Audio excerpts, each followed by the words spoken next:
présente pas comme un écrivain engagé. Je pense que les œuvres parlent d'elles-mêmes. On n'a pas besoin d'avoir une sorte d'étiquette ou bien d'identité. Je suis un écrivain engagé. Il y a tellement de gens qui sont vraiment engagés sur le terrain. Moi, je pense à des gens comme Colette Crispinas qui ont fait un travail extraordinaire avec les réfugiés haïtiens en République dominicaine. Que bon, moi j'écris, donc je suis assise dans mon confort en train d'écrire. Bon, ça c'est une première chose. La deuxième, c'est que moi j'appartiens à la génération qui est un peu plus politique que la jeune génération. Donc forcément, pour moi, la politique fait partie de notre vie. Même quand j'écris une histoire d'amour, Guillaume et Nathalie, la société est là. Le désir n'est pas quelque chose, tu as un désir pour quelqu'un, c'est pas quelque chose qui est complètement en dehors de la société. Si on examine nos désirs, on verra que la société passe aussi à travers ça, d'accord? Donc forcément la société, le politique. Mais je ne suis pas directement politique, dans la mesure où tu ne trouveras jamais une référence explicite. J'ai même une formule qu'on va retrouver dans plusieurs de mes romans, l'homme au chapeau noir et aux lunettes épaisses.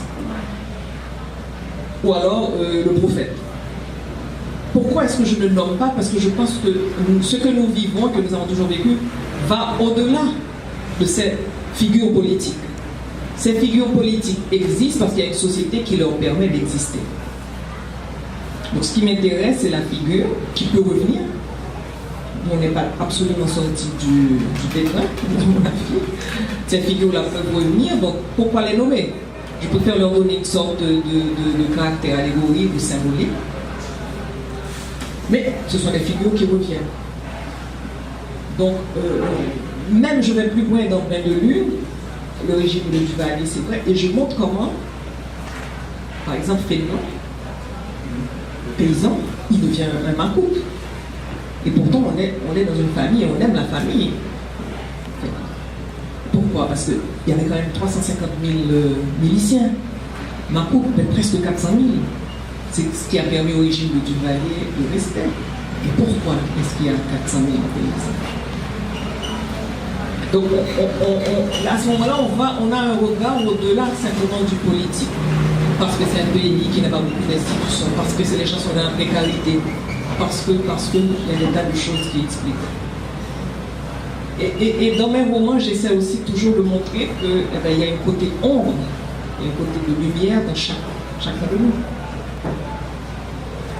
En même temps qu'il est dans cette famille, qui est dans la précarité, et pour s'en sortir, il se dit il vaut mieux que je sois du côté de ceux qui portent des lunettes noires plutôt que de l'autre côté.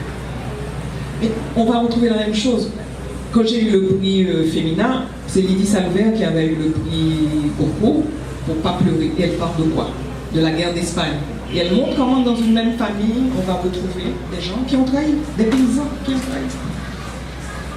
Ça fait partie de ce que nous sommes.